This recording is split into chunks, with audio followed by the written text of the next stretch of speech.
Hold up. My name is Dave. This is Joe. I listened to that podcast and I was like, I am with him. That sounds really cool. And then Chris Humphrey's hard fouls and Kevin Garnett pushes him straight into the third row. Let's go. My name is Dave. This is Joe. Let's go. This is the Boston Sports Nerds Podcast, the B.S.N. Nerd Show. Joe, you got anything you want to say before you go? No, we have talked a lot. We have tons of nothing left in the tank. Let's go. Well, welcome back to another episode of the Boston Sports Nerds Podcast, the B.S.N. Nerd Show. My name is Dave, and of course, I am not accompanied by my two fellow nerds. We've done this a couple times now. Unfortunately, this one is solely my fault.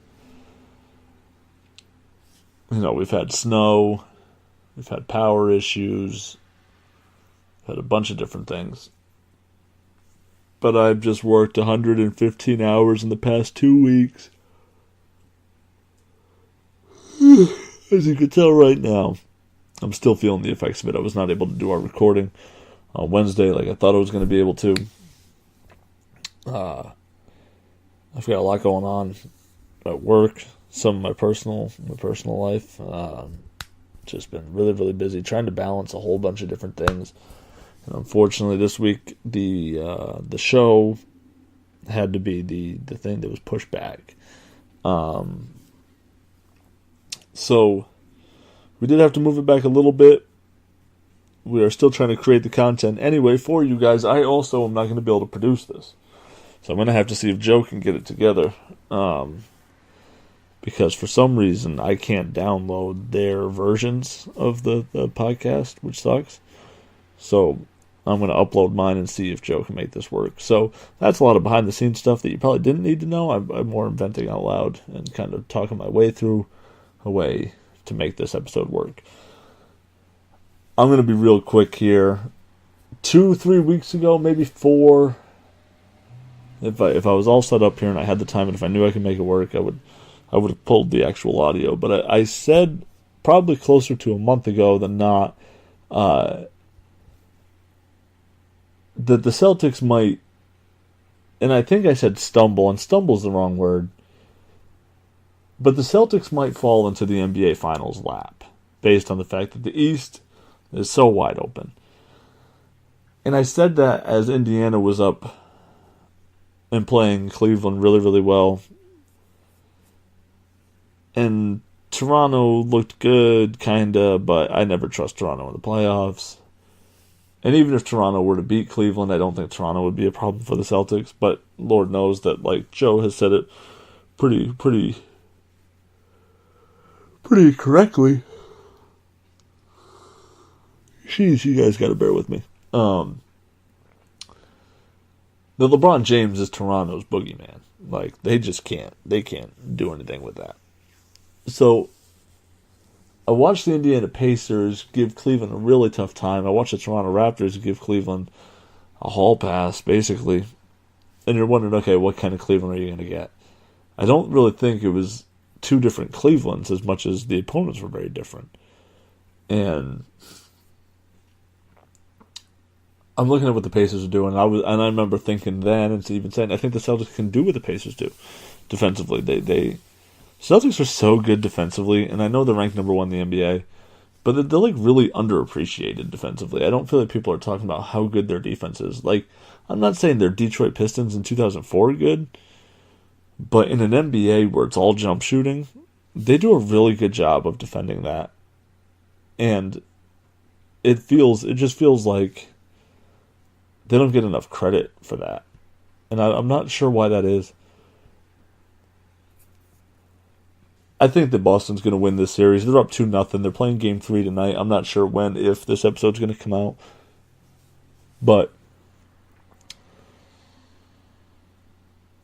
there's a couple things. I knew after Game 1, I said to a guy I work with, I said, so LeBron's going to go for 45 tonight. He says, yeah, at least he's going to get a triple-double. I said, yeah, that's true.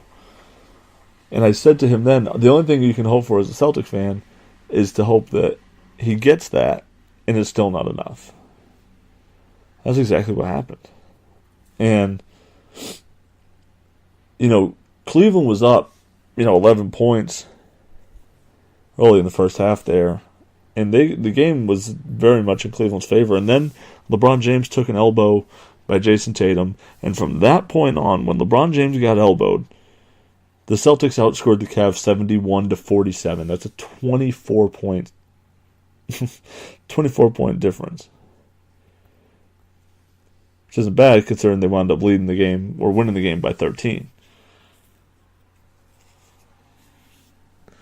So think about that. They win by 13. They were down by 11. What is that total? Oh, yeah, 24 points. So at the point of their biggest deficit in the game, LeBron James gets elbowed. Celtics go on a 71-47 run. It's crazy. I feel like that was a really winnable game for Cleveland, though. I think the Celtics are going to win this series. They're already up 2-0 now. I think it's too late. But don't forget the fact that LeBron and the Cavs did have an 11-point lead on the Celtics in Boston, which is the place that, as Celtics fans, are like, oh, it's okay, we win at home. Hopefully we can just win a couple road games. Celtics defense is really good, as I mentioned.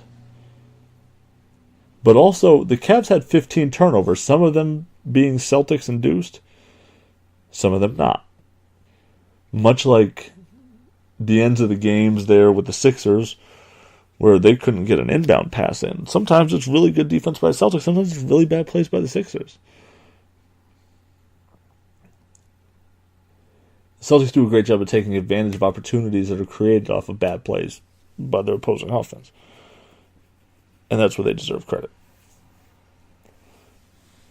15 turnovers to 5 was the difference in game 2. Holy cow. Meet in the middle. If they both had 10, who knows? I mean, that's a wild. If you took 5 away from Cleveland and you added 5 to Boston, that's a different game. And I know that's a big what if. And I know Joe's talking about Colin Cowherd, like, bum, bum, bum. Take 5 turnovers away. And Cleveland might be 1-1. That's my really bad Colin Cowherd impression. Oh, the Boston Celtics. They play such good defense. They're so much better than everybody. It's like Colin Cowherd. But really, I mean, if you play the what if, if you do that, I just think that Cleveland, sure, they lost, they're down 0-2. They look really beatable. They're not that good. They're wildly LeBron James dependent, which is not good for them. But I just wonder, how many people are really watching that game and not just seeing the final score and saying, oh yeah, Celtics win by 13. Like, no, there was a lot of opportunities that Cleveland blew there that kind of allowed a 13-point game. They kind of initiated a 13-point game. And I think Game 3 is going to go to Cleveland. I do. I think this, like I said, I think the Celtics win the series. And Game 3 tonight, here Saturday night, will go to Cleveland. You try to take Game 4 and go up 3-1, take the momentum back, and then win 5. And that's what I was telling everybody. I mean, I need to do a better job of putting my takes out on the podcast. But we did talk about it then. And I know I said it on the show. I'll go find the audio. But that the Boston Celtics could wind up in the finals. I wouldn't put any money on it, and I probably should have. And I even think they can compete with Golden State. I definitely am not putting money saying that they beat Golden State. But I think they could push that 6 or 7. You get to 7 games, you never know. You never know. The Oracle's a really tough place to play, though. I'm not sure how that would play out. But I'd be really interested in the reason why I think they can compete with Golden State is the Celtics are so goddamn good at 3-point and mid-range defense that that takes away Cleveland's strength. The reason why, or not Cleveland, I'm sorry, Golden State's strength. But the reason why I'd be worried about it is because right now the Celtics can say, just stay in front of LeBron, clog the paint. I'm sorry, I'm sick too, so I'm tripping all over myself here. I'm like puking on my shoes. Stay in front of LeBron, turn him into a jump shooter because he's not a great shooter. He's a good jump shooter, but he's not great. He's not going to beat you by pulling up from 17 feet or three-point shooting, definitely. So right now you can do that with him where you force him to be uncomfortable by clogging the paint, which is the easier thing to do, really, if you got guys like Baines or Horford or whatever. You just stay in front of them. If you do that to Golden State, it's like turn Kevin Durant into a jump shooter. Oh, cool. Yeah, he'll kill ya.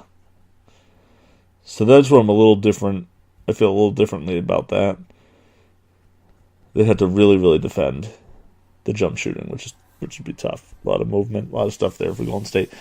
But they do defend three-point shooting really, really well. If you watch the shots that Cleveland has to take compared to the three-point shots that the Celtics are getting, it's like ball movement, penetrate, kick, open shot.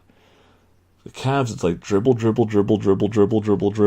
kick, move, kick, and there's someone in my face. And I missed it. My prediction for going forward is J.R. Smith can't continue to be as bad as he has been, but if the Celtics do get back to Boston in a Game 5 situation, J.R. Smith is going to piss down his leg. He's going to be really bad. And then that's just going to be it.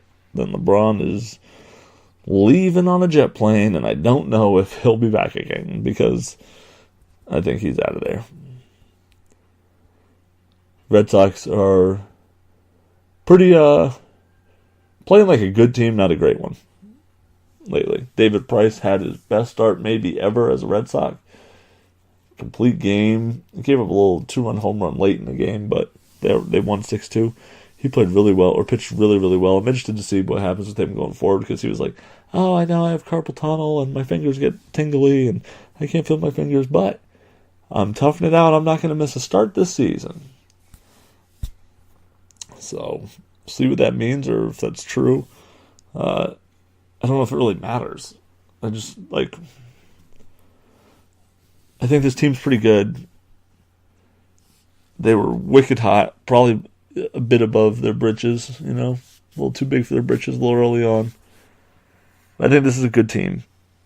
Like I said before, they're like a mid-90s win team. I think all of us had them right around there except for Aaron. I think I had them at like 87 or something. Could be wrong, though. Could be wrong about that.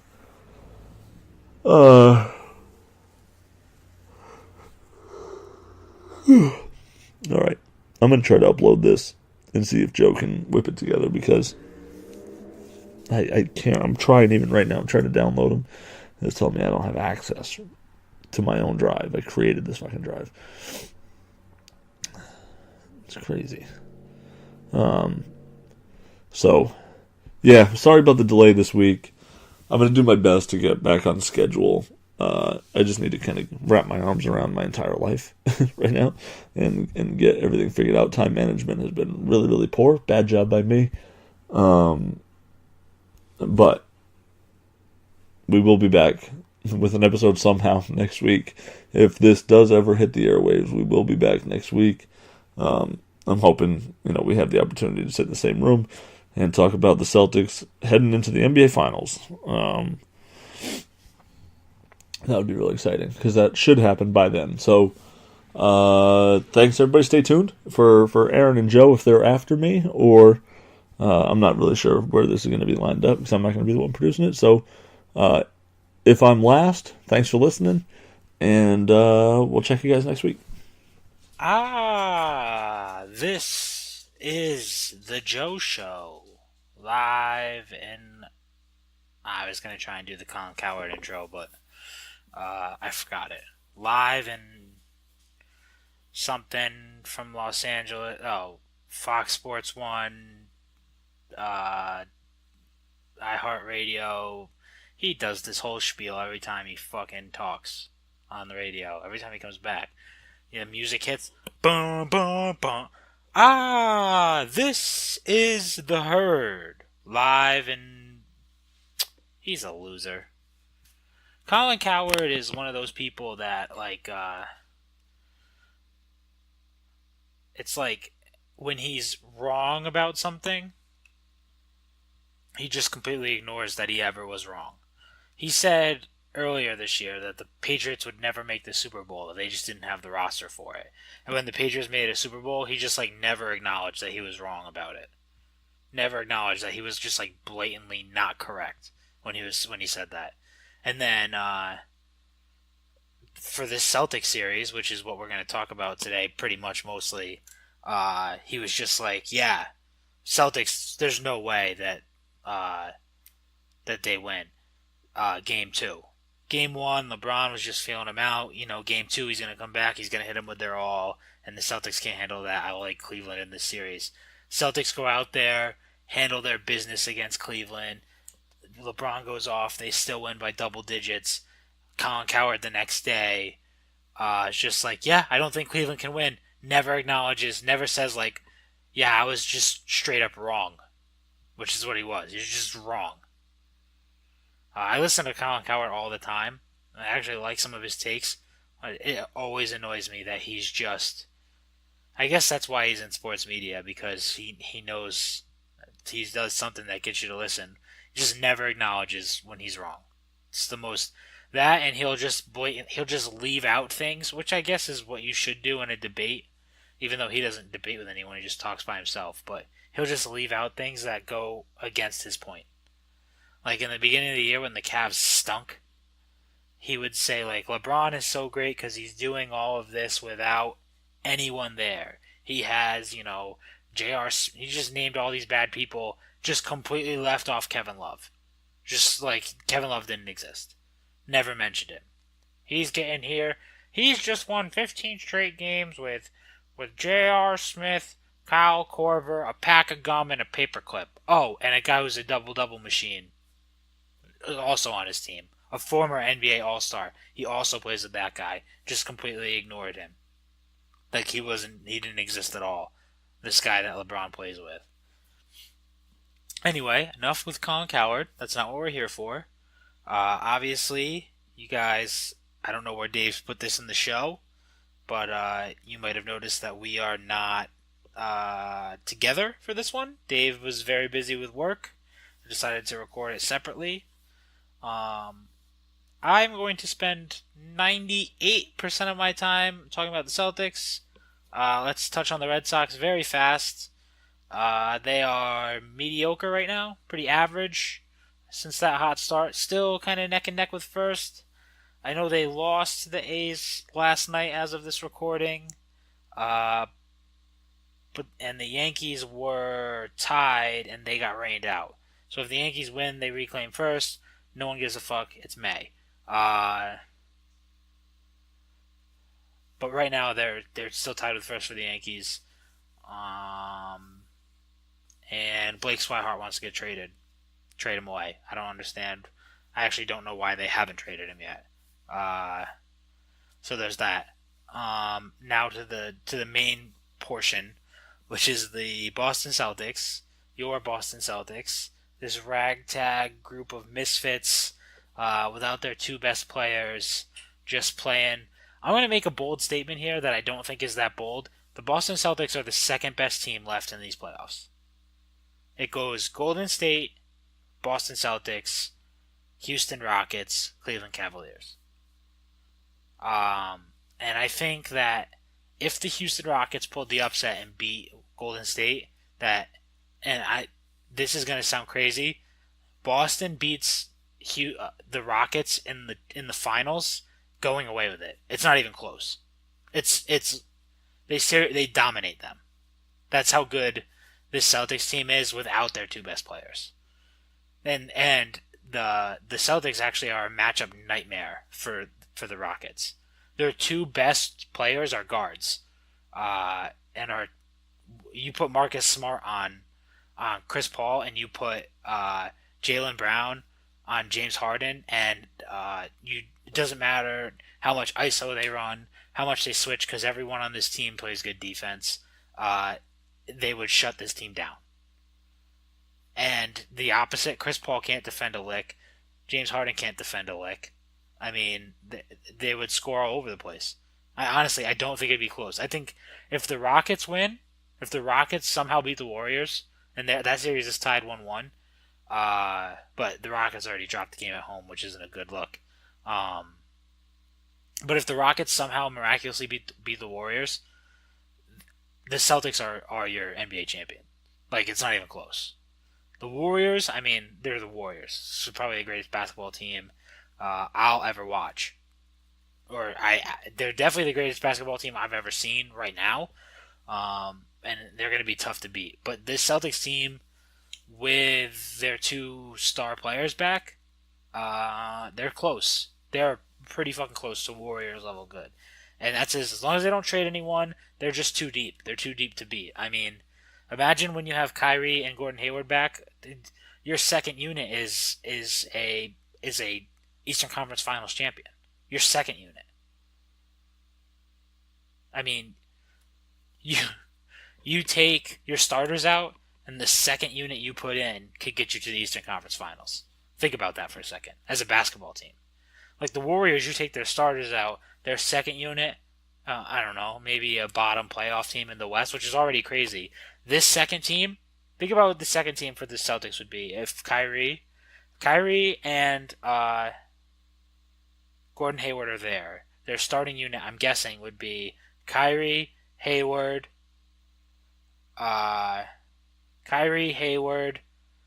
let's say Jaylen Brown, Horford, and Baines. All right? That's your starting unit. Your backup unit would be Rozier, Marcus Smart, Jason Tatum, Marcus Morris, and Greg Monroe. That team is in the Eastern Conference Finals right now. Pretty much. That team could get you to the Eastern Conference Finals. It's pretty much, I mean, outside of Greg Monroe, who hasn't really played that many minutes, all of those guys have been key components to this run here. So their second team is an Eastern Conference Finals team, and their first team is an Eastern Conference Finals team. So they always have at least an Eastern Conference Finals team on the court, and you don't. when they have their 2 healthy guys, they almost always have a team good enough to win the Eastern Conference Finals team on the court already. Pretty much, because they never take all of those guys out. They don't have like 2 shifts like that. So only some of them are out when the other ones aren't. I mean, it's nuts. They're just too deep. And the thing is, this is why I'm so confident with this Cleveland series. I know LeBron is the greatest player in the NBA right now, maybe ever. He just doesn't. It doesn't matter. The rest of the Cavaliers are so inept and so bad that it just doesn't matter. There's just the matchups are the matchups. It's just what it is. It's not going to change whether they're home or whether they're away. The Cavaliers can't play defense. They have never been able to play defense all year. You don't just magically turn it on. And LeBron normally turns it on in the playoffs. Like, that's what he's known for, is turning his defense on in the playoffs. He can't, because if he doesn't score 40, they aren't going to win. And he can't score 40 and defend on the other side. He gets exhausted. And you could watch it in the second game. I mean, people who think the Cavs are going to miraculously bring this series back are nuts, because I don't know how much better you expect the Cavaliers to play than getting a 40-point triple-double from LeBron, a 22 and 17-point double-double from Kevin Love, and 20 points contributed from Kyle Korver. Like, you're not going to get those 3 things happening, pretty much anymore. It's never going to happen again. LeBron might have another 40-point triple-double, but the other 2 things, you need all 3 of those things to happen, and you got that in Game 2, and you still lost by double digits. They're just not the better team. And LeBron can carry this team through the Pacers, because the Pacers aren't the Celtics. They aren't as good. The Celtics would beat the Pacers. The Celtics would beat the Sixers. The Celtics would beat Toronto. The Celtics are the second best team in the NBA right now. This Celtics team, without Kyrie and without Gordon Hayward, this Celtics team, as constructed, is the second best team in the NBA. And I don't think it's close. I honestly don't. I think if the Rockets win, the Celtics, that series, they win the championship in 5. If the Rockets win, the Celtics in 5, they are your NBA champions. If the Warriors win, I think the Warriors beat the Celtics in 6. But it's a 6-game series, at least.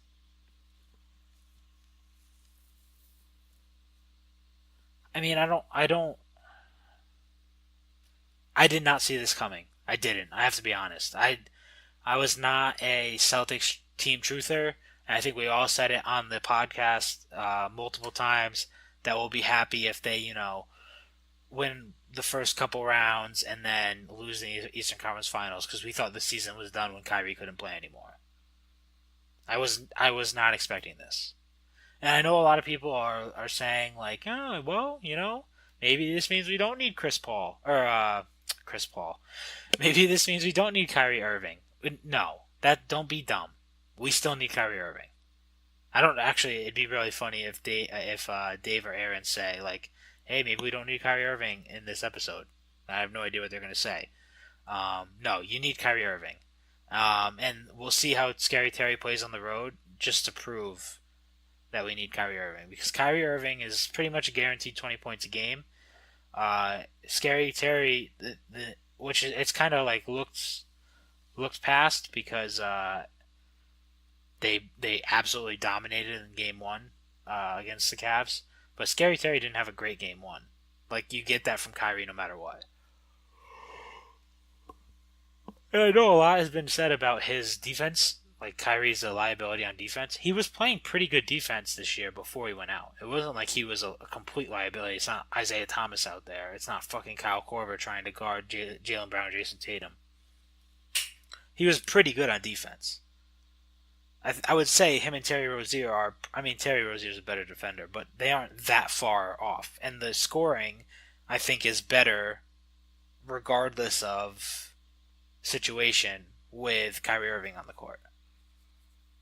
Like, whether they're home or away, Kyrie Irving is gonna ball out, especially in Oracle Arena. It would be a great time to have Kyrie Irving. I'm struggling with Kyrie today. And I know a lot has been said about trading people on this team for Kawhi Leonard. I don't want him. I swear to God, Danny Ainge, you better not move a soul on this team until don't. Just let you know what? I would rather get nothing for Terry Rozier and just let his contract expire and let him walk. Be honest with you. Do not move a soul on this team for Kawhi Leonard. Because we're just going to go... I like that people want Kawhi Leonard now. I get it. He's one of the best, or maybe the best, two-way basketball player in the NBA. He quit on his team.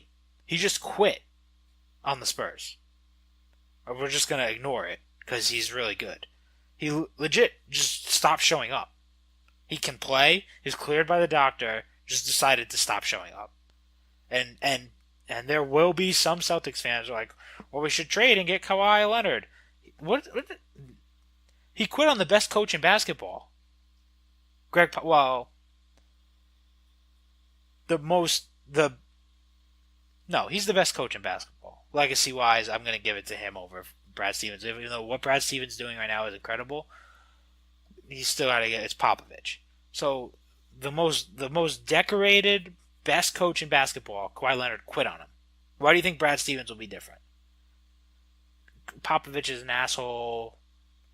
Brad Stevens isn't an asshole, so maybe he can connect with Kawhi. It doesn't matter. I don't want a guy on this Celtics team who bands together, who Marcus Smart almost punches fucking J.R. Smith in the face because he gave a shove to Al Horford that was one of the dirtiest basketball plays I've seen in a long time. And Marcus Smart jumps in there. This team is bonded. They're together. Uh, they are. This is a team. It's a team. It's not, two superstars and, a bunch of guys that don't matter to each other. These guys matter to each other. It's camaraderie. It's a team. And we're going to trade some of this nucleus away so that we can bring in a guy who quits on his team and who has knee problems. A phantom knee problems. I don't want him. I don't want him. And I think Jaylen Brown can turn into I don't know, maybe not the full potential of Kawhi Leonard, but pretty damn close. He's pretty damn close to being an upper echelon two-way player. Jaylen Brown. I don't know if I said Jason Tatum earlier. I meant Jaylen Brown. Jaylen Brown is pretty close to being an upper echelon two-way player. And Jason Tatum is going to be a star. This team is going to be unguardable.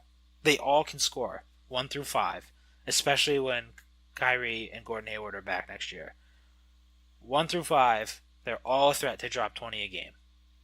There's only one other team in the NBA that has that, and it's Golden State.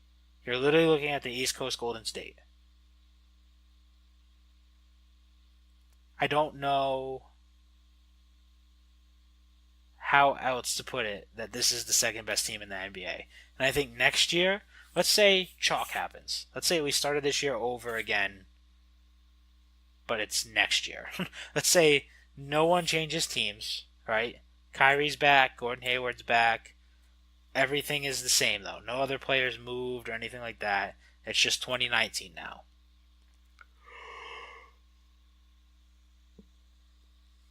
In that scenario, 2019, start of the season, this is the second best team in the NBA right then.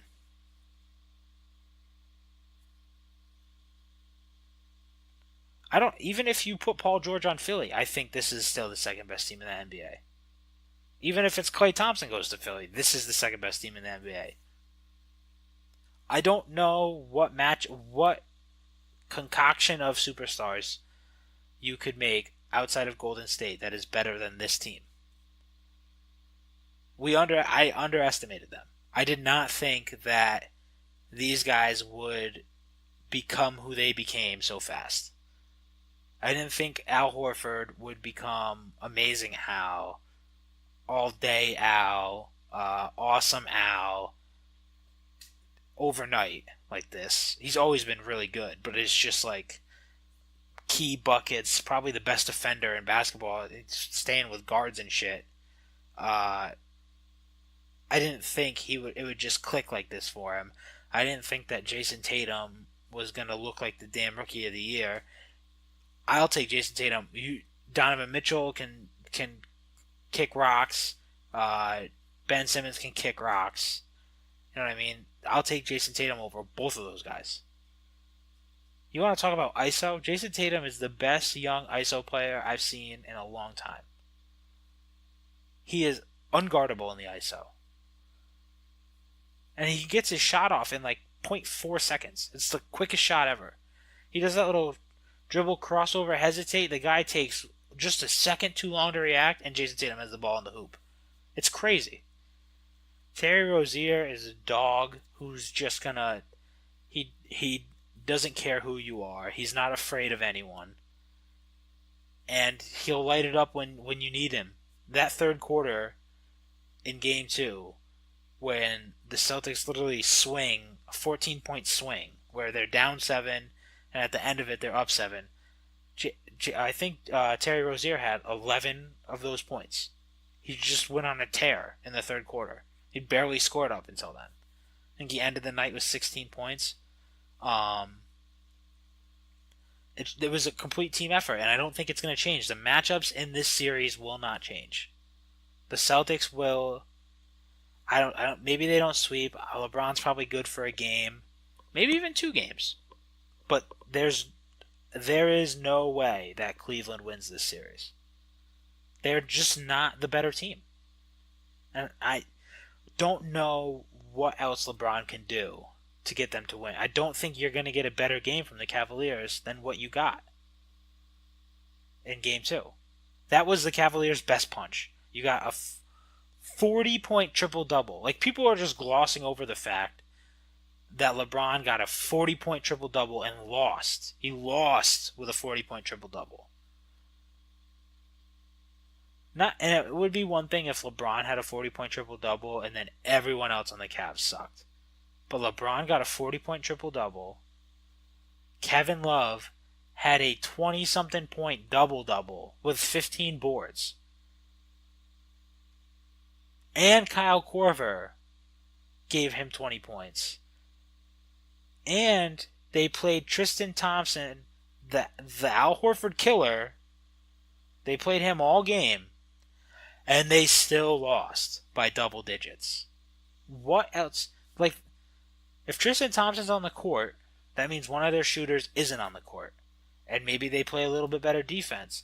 But they can't play too much better defense because they still have Kevin Love out there. Kevin Love's not good at defending. And George Hill, not good at defending. But you need to have George Hill out there because guess who's even worse at defending? Jordan Clarkson. But the thing is, Jordan Clarkson's better at scoring. But you could put Jordan Clarkson out there, but they're going to be even worse at defense than they were with George Hill out there, which is already bad defense.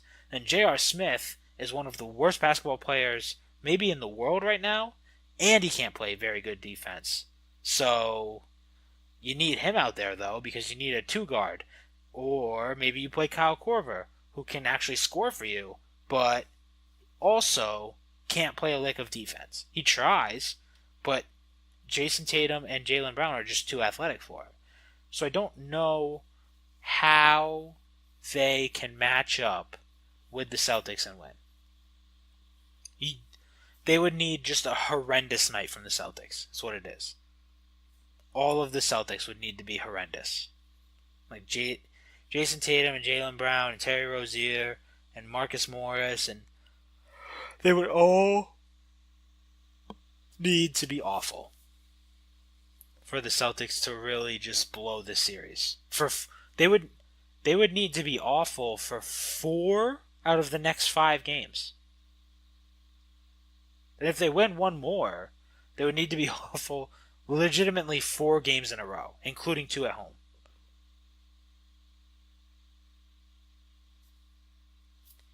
The Celtics are going to be in the NBA Finals. And I know a lot of Colin Cowherd was saying, like, oh, you want to see Aaron Baines in the NBA Finals instead of LeBron James?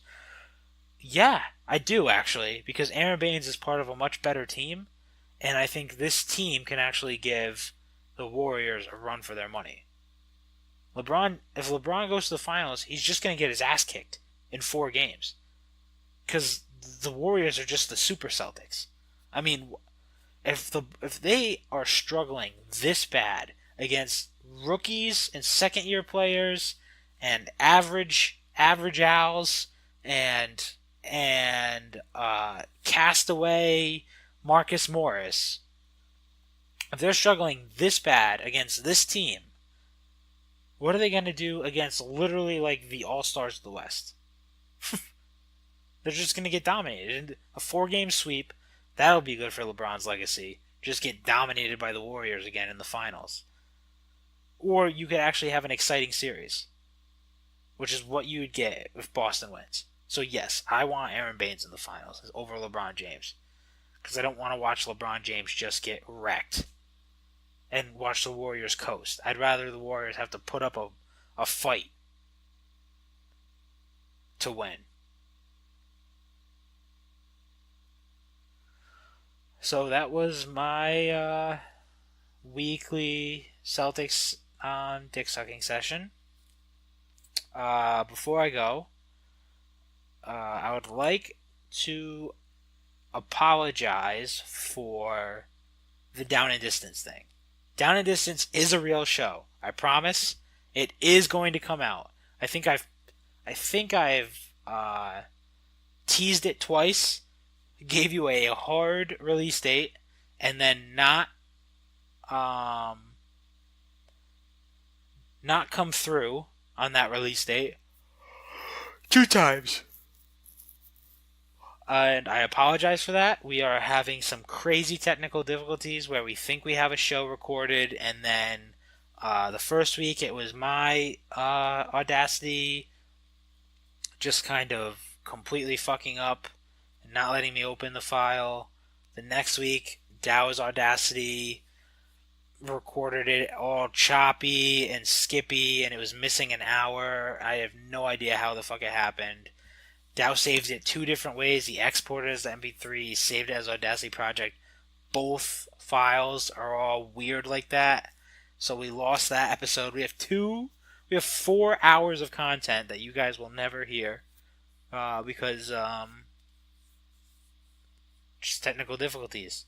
Like Nas lost tapes. But I can never release them because it would just sound like me and dead air. And then responding to dead air. Or vice versa with Dow for the first episode. And they were 2 good episodes. And they're just gone. Completely gone. So we are actively working on technical difficulties. We are getting Down and Distance out as soon as possible. I'm not even going to promise you a date anymore. It's just going to be out, and I'll promote it after it's out when I know it works. Obviously we are recording very soon. So hopefully we have a new episode for you. But I'm not going to give you our date.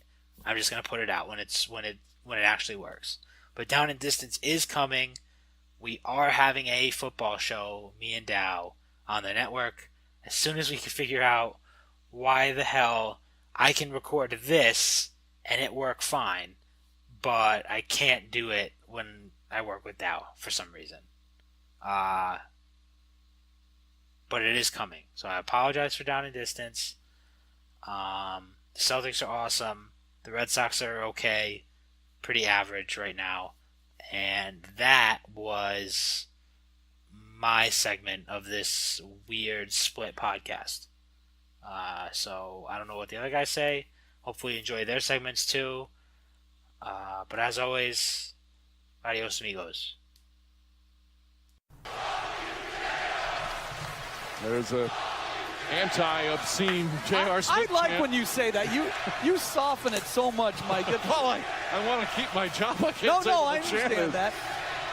That's on ESPN 2 later. I think they're saying forget you, JR, right? Tara Sullivan from the Boston Globe. LeBron, you used that phrase zero concern the other day after the Game 1 loss. When you have 42 and a triple-double and you still lose, what's your level of concern now? We have an opportunity to go back home, protect home court.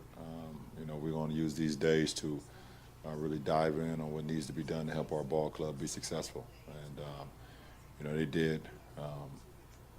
They did what they had to do, and that was protect home. And now it's our time to try to do that as well. So, we have a few days, like I said, and we're going to see what we made of on Saturday. Back up front, Joe. LeBron, I know you talked the first question about your injury. Were you checked for a concussion? I was checked for multiple things, and I passed them all. So that's why I was able to come back and finish the half. Ken Berger, Bleacher Report. LeBron, you mentioned after Game 1 you've been down 0-1 before, you've been down 0-2 before. This is the first time you've been down 0-2 in the East in 10 years. How do you think you will kind of digest that challenge over the next couple of days and kind of prepare yourself for what's going to be called for from you? How will I digest it? I'm going to go home tonight and see my 3 kids, see my family, recalibrate, see my mom. I think I'll be fine. I'm not going to lose sleep over it. You go out and when you lay everything on the line, at the end of the day, you can live with that. So, I'll recalibrate as far as how I can help this team continue to be successful, how I can do some things to make us be even more complete. And, the only way I probably won't get no sleep tonight if Kev don't get a question asked, probably at the end of the day. I'm looking at Dave. I said, don't do it, Dave. So I'm going to lose a lot of sleep if someone doesn't ask him a question. I can leave. Dave. Kevin Love, you guys. I'm good now. At times throughout the playoffs. Yeah, he's so good now. Hey guys, it's Aaron from the fucking BS Nerds. Listening to that horse crap. J.R. Smith, yes. Fuck you from Boston. Fuck you. Trying to hurt somebody, you scumbag motherfucker. And then later, I will be putting in, you will hear fucking their horrible ass coach saying the Celtics are the ones gooning it up. That they're playing tougher than you are and gooning it up. The only goon is J.R. Smith. Is it wrong for Marcus Smart to stand up for his teammate? For Marcus Morris to like scream with excitement when he makes a play on a guy and he's sitting on his ass because he got knocked down after a play and he's celebrating what he did? No, that's not gooning it up. That's called fucking playing hard. Unlike the Cavs right now that aren't playing hard. I totally forgot that Jeff Green is still even in the league. I forgot that he was on the Cavs. That he was actually playing substantial amount of minutes for a NBA franchise. Not only the Cavs. It's just crazy to me to watch this. I watched the whole game. 2 games, actually, because I have YouTube TV. And is actually really awesome. Been watching that. Been watching the Red Sox play. Just totally immersing myself back into sports now that I have a form of live streaming, a way to watch it, not secondhand or whatever like that, learning it. I'm watching it. It's insane.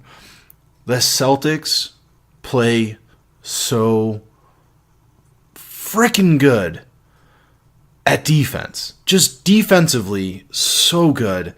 And I want to go out. I'm going out on a limb, and I want to say this not to preface it as, oh, they're the same person. But I feel like Rozier to me is Isaiah Thomas.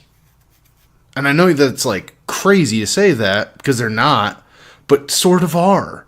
And Rozier, watching that game in my head going, Marcus Morris, Marcus Smart, and Rozier, who out of that 3 guys doesn't take care of the ball very well. Rozier gets too excited. And to me, this offseason, because you have all the other players that are coming back from injury, and if, this is just the big if Irving isn't hurt, trade Rozier. Trade him.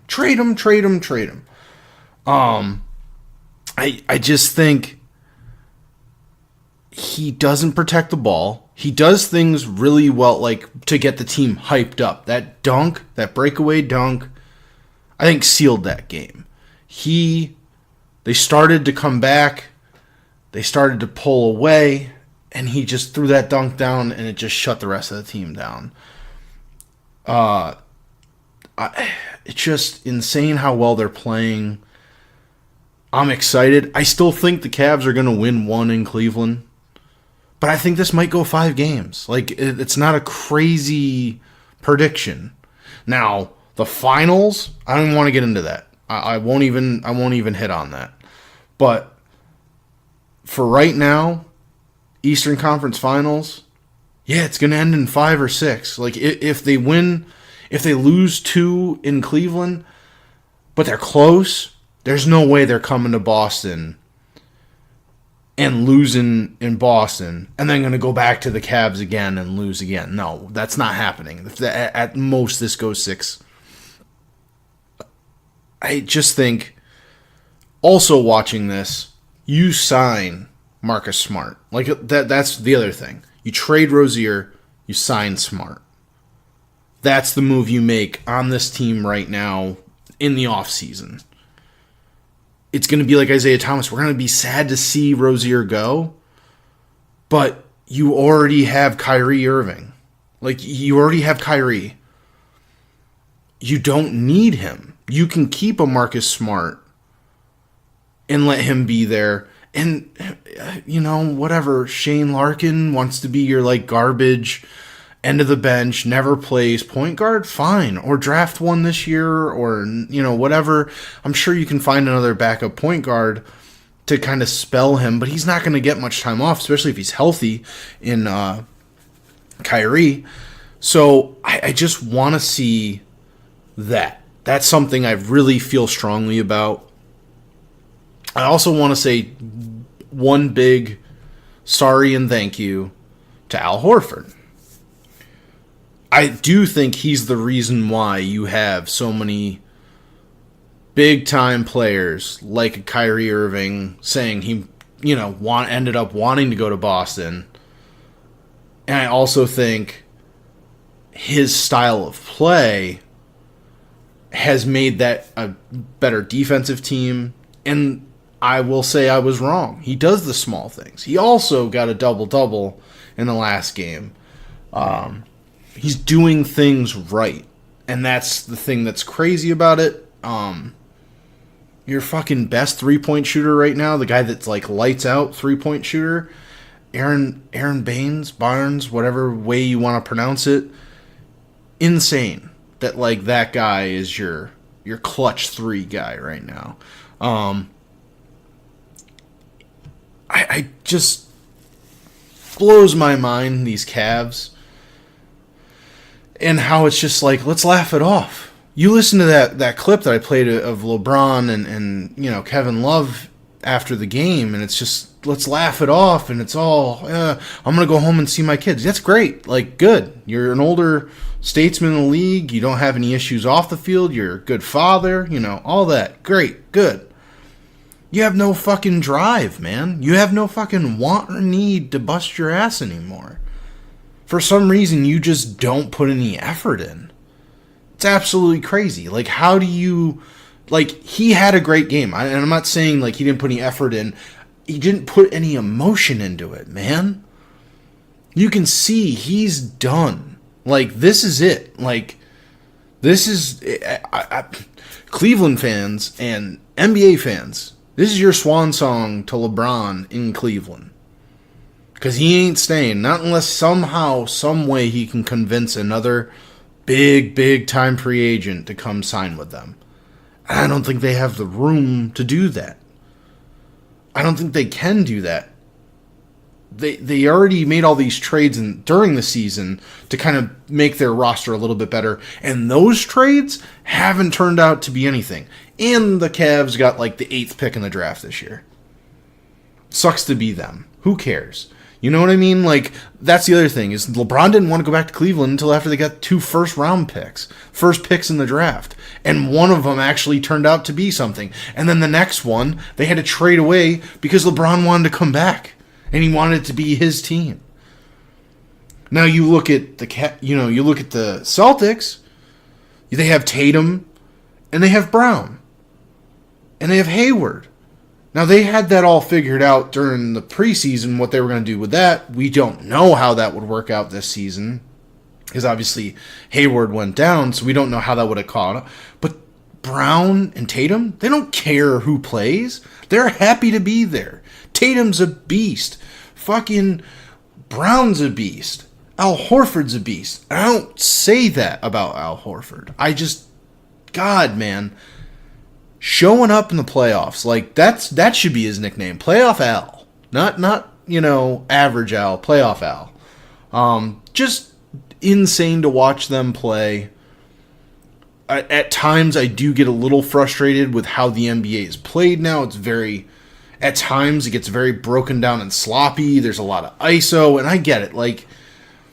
Let your star player kind of just beat somebody one-on-one. I totally get it, but it's tough for me to watch sometimes. But the Celtics, man, they're aesthetically pleasing right now with how they play. And they're playing with emotion. And I think that's another reason why you got to sign Smart. Keep him on this team. I want to say you got to keep Morris, but depends. Like what is he gonna want? Or if he is signed long term, fine, I'm wrong. But if he's not, like he might be a guy. Like those are the moves you make. You don't worry about them leaving. You sign them and you trade away the guy that you can get some draft pick capital for. Rozier, get rid of him. Not saying he's not a great player, and I'm gonna miss him, and I know Dave's probably gonna fucking yell at me for this one, or maybe Joe, but he reminds me of like a Nate Robinson. He's great, man. He's Isaiah. He's great, man. He's great on this team. He's got the fucking Scary Terry, the Drew Bledsoe, and all that stuff. Like, awesome, love it, like Shrek and Donkey. I know Dave hates Glenn Davis, but it's very similar to that situation because you have Rozier and like Morris and Smart and all that, you know what I mean? But like, he's really good, and you can trade him and get something for him. He's the only one I think that's still like under contract. I think Smart's not. Smart's like a pure free agent, whereas if Rozier, I think you can match. He's a restricted free agent. So we'll listen to the Cavs coach, and then you get to hear the sweetness of that, and that should say it all. That should say it all about the Cavs. They're fucking done. Fucking done. Marla. Marla Ridenour, Akron Beacon Journal. The physicality was kind of brutal the whole night. How did you think you guys handled that? And we got to be tougher. I think they're playing tougher than we are. We see that. They're being physical. They're gooning the game up, and we got to do the same thing. So we got to be tougher mentally and physically. Okay, well, now we are going to talk about the Red Sox, the Boston Red Sox. I think they're second right now in the AL East, second in like the league, period. Playing well, up and down. The fucking A's lit them up. For some reason, they just have Sale's number. Sale's trying to pitch well. He doesn't pitch a hard fastball, and I feel like that's something you need to talk to your catchers about. When you're calling a Sale game, limit that. Just limit it, man, because he's getting rocked.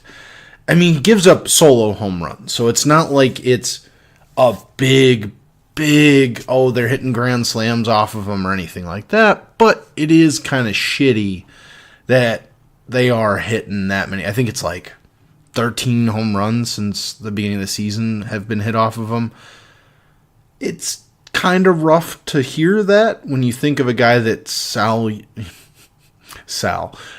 Young capable, but it's just crazy. Like, to watch them play right now, like I said, been on YouTube TV, been able to watch the games. The guy that I've been saying, if this guy can fucking hit, this team can be carried. Betts can't do it on his own. We've seen that. He's tried, and when he has guys that do hit, I was wrong about JD Martinez. The guy plays really well, hits really well. I still am just confused on what the hell Cora tries to do with that outfield, but I get it. I will say this, JD Martinez hits better when he plays in the field than when he hits as a DH. It does take a talent to do that. It does change your preparation for a bat and everything, and I think it also loosens you up. You don't think about it as much. You just go out there and bat. Like, oh, I was just catching, a pop fly. Now I'm out here swinging a bat. I think it changes things for you.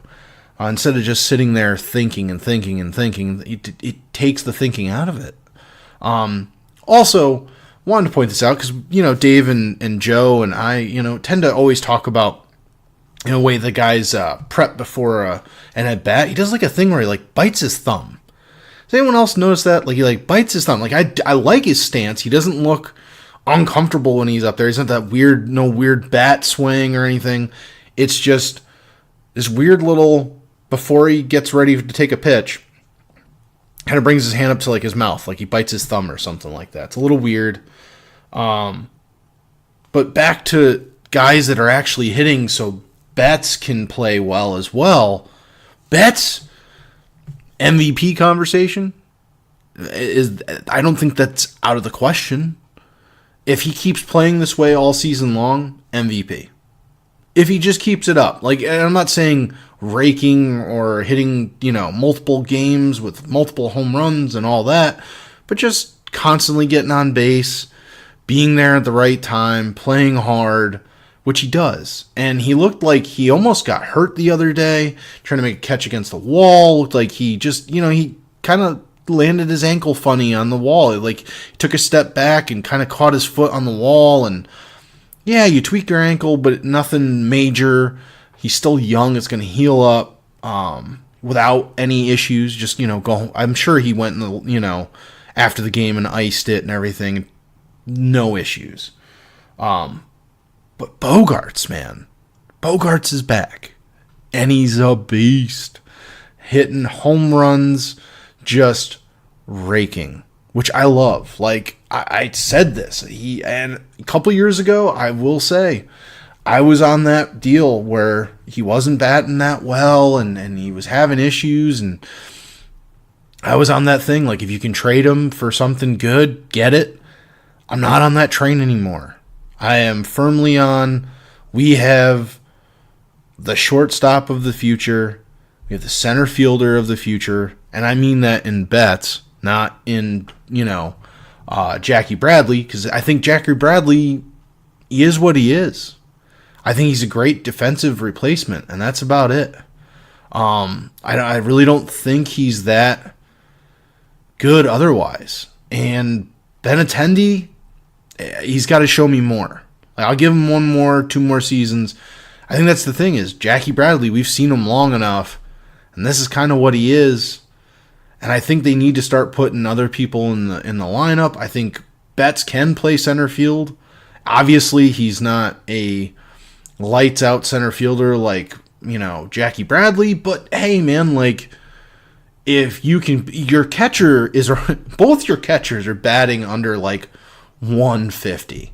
So if you have that from your catchers, or like under 180, something like that, like it's an insane. They're both under 200. Let's just put it that way. But it's crazy. You need to get more in your lineup. Like Betts and Bogaerts are doing really well. JD Martinez is doing his part, which I want to point out, those are all right-handed batters. Mitch Moreland is really good. He's batting well right now. You got to get him in the lineup. That left-handed power bat. Also, want to say something. I'm not coming around, but I'm just gonna give him an attaboy for his effort. Fucking Hanley, man, he's trying. He's actually running. Like, you know what I mean? Like, he doesn't look like he's just dogging it or being lazy. And I think him being able to play in the field sometimes and also DH a lot, and that's kind of making him happy. And he can run the bases because he's not as exhausted for some reason. I also think, how I was saying, like, for a couple years ago, I was on the Bogaerts, trade him. I don't want to do that, obviously, because you kind of have him under, you can keep him in the system for a while before arbitration ends and he's on the free agent market. But I am going to sound like a fucking broken record every week until they do it. Trade David Price for whatever you can get for him.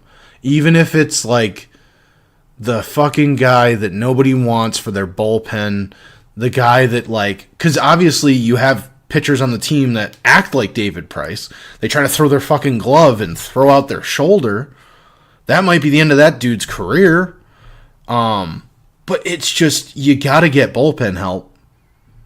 Yeah, Joe Kelly is a cool dude and he's got fire and he's, ready to kill the Yankees. Yeah. But that doesn't do anything for your bullpen, man. Like, it's not gonna bolster it. It's not gonna sure up your 8th inning. Yeah, you have a good closer, man. Like, you got one of the best closers in the game right now. You have some good starting pitching.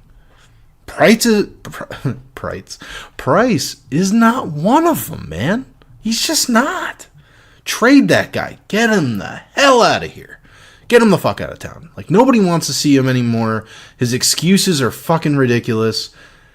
And it's just, he's overpaid, baby. Like, that was my whole argument with, like, Al Horford is he's overpaid, and Al Horford at least doesn't complain. He doesn't bitch. He shows up every day. He plays hard when he's on the court, and he's a good dude off the court. Not saying Price gets in trouble and just plays video games, whatever.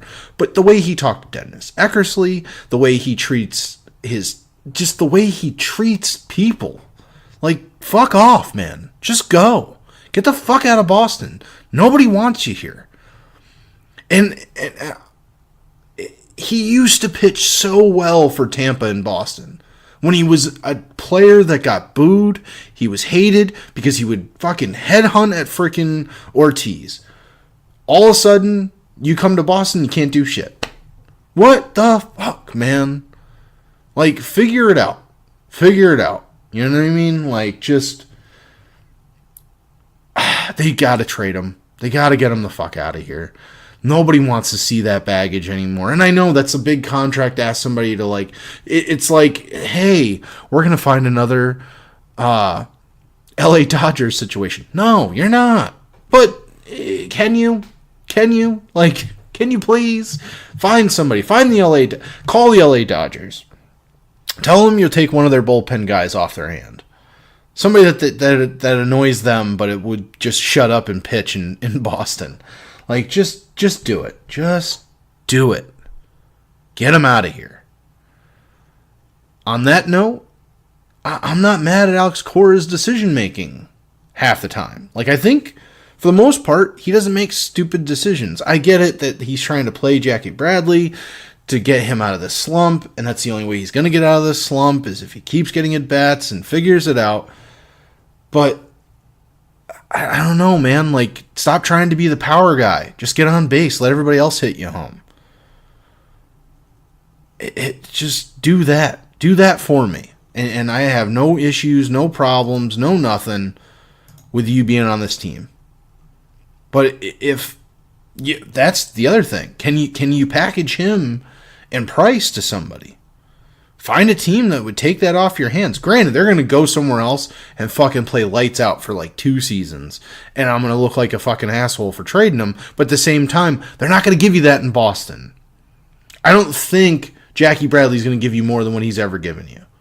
I think Price, in a fucking town that nobody gives a shit about, would.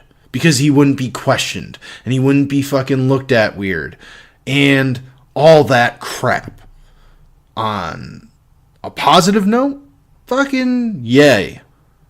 Being a fucking Red Sox fan right now. And the Yankees playing well, and the Red Sox playing well, and it's going to be a great season. It's going to be back and forth, playing hard, fucking all the games against each other are going to be amazing. Even in the East, like, Orioles play hard against Boston, Tampa plays hard against Boston. Like, it's the fucking AL East. It's going to be good. It's going to be a fun fucking season to watch. I'm excited for it. Quickly just touching on, I'm excited to see what the Pats are going to do. They've made some, waiver cuts here, there, whatever, waiving guys. They've figured out their 90-man roster going into preseason. That they've set that. They have their 90-man roster. I'm also expecting something to happen with the Bruins soon. I want to say, like always, after the season, you find out that, so-and-so has been playing with a fucking punctured lung and fucking broken fingers and all kinds of shit. They got to get some help on the back end. They got to get something. They either got to get Tuca to figure it the fuck out or get him the fuck out, kind of like Price. Either figure it out or get the fuck out of town. Nobody's got time for that shit to overpay you. And I don't know, man. Like, And I keep hearing that, like, oh, Brad Marchand's going to change his ways, and he's going to have to figure it out to be one of these all-stars in the league and stuff. No, like, he doesn't. Like, yes, maybe not getting in as much trouble, but is it worse for somebody to punk you, go up and, like, just punch you in the face and you just take it, or a dude to lick you? I think the licking's more embarrassing because you let them get that close, but I think if somebody hits you, you got to hit them back. I think if somebody licks you, you got to ask them to fucking take you out to dinner or something. Like, something for for allowing him. Like, or maybe take him out to dinner for his effort. I don't know. Like, it's just, I'm confused and excited about next season, and I think, to be honest, I think the Bruins and the Celtics are kind of that team that's just I think they are like the Celtics in the aspect of they overachieved. I think before this season started, I was not as high on them as I was at the end of the season. I was definitely not Joe building a fucking memorial to Rick Nash, the guy that's not even going to be here next year. But I want to see them make some moves and do something that's going to bring some excitement to this team. They have the exciting goal scorers. Give some help to, your second and third line. Maybe do that, or figure out what older guys that on the team. There's not that many old guys, but, you got a Krejci, you got a Bergeron. Like, Bergeron, you don't get rid of. Like, you just don't. But, like, I don't know, get some help for Krejci. Get somebody on the third line that can really bring some excitement to it. Obviously, it's tough to say, oh, well, just split everybody up and put them on all the different lines. And no, because you're going to take 60 goals off your first line. You can't split up the first line. And Krejci does play well with certain players. And I don't know. It's going to be interesting offseason. Pat's going to be an interesting offseason now that, obviously the draft happened. I guess the Celtics are going to get based upon what they're going to get, like the Memphis pick next year or the Kings pick, as long as it's not a top 5. I have no fucking clue. It's just dumb how they worded that and how that turned out. But I'm excited. I'm excited to see the future. The Boston market, the Boston culture right now, like, for people to say that the honeymoon's over with the Patriots and whatever, that's fine. Okay. It comes in waves. The 80s, who was it? It was the Celtics, man. It was the fucking Celtics. You had the big three. In the 90s, it was tough. It was tough. But I would say more than anything, it was probably more of a Red Sox, because they had like a Mo Vaughn and stuff like that. And in the 2000s, early 2000s, obviously you had the fucking Patriots, you had the Sox ending the curse. And then the late 2000s, in the more recent years, you had the fucking Bruins got one. You got the freaking, obviously the Celtics in the late 2000s got one.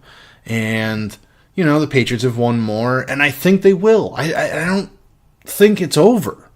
For everyone to say it's over in New England, and that because Brady's upset and fucking all that shit, man, like, no, like, it's not over. It's just not. Like, and I know that's like me being your typical New England Boston fan, but like, no, man, like, it's not over. I think the guy's going to play until he says enough's enough. So get ready, people. Like 2018-19 in New England, in Boston, if not 2 to 3 fucking parades in the next year. 2019, the year of the parade. If all of them fucking win, it's going to be insane. And at that point, you have to crown Boston like the best sports city ever.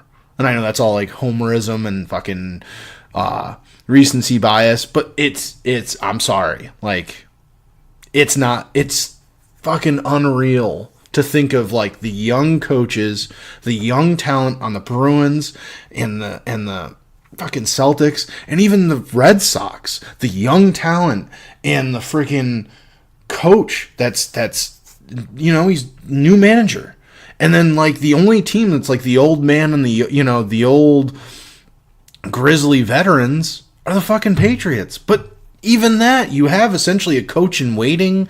You have freaking you just drafted a quarterback that was, played in the SEC. I don't know. Does that mean he's going to be the next Tom Brady? No. Like, I don't expect that.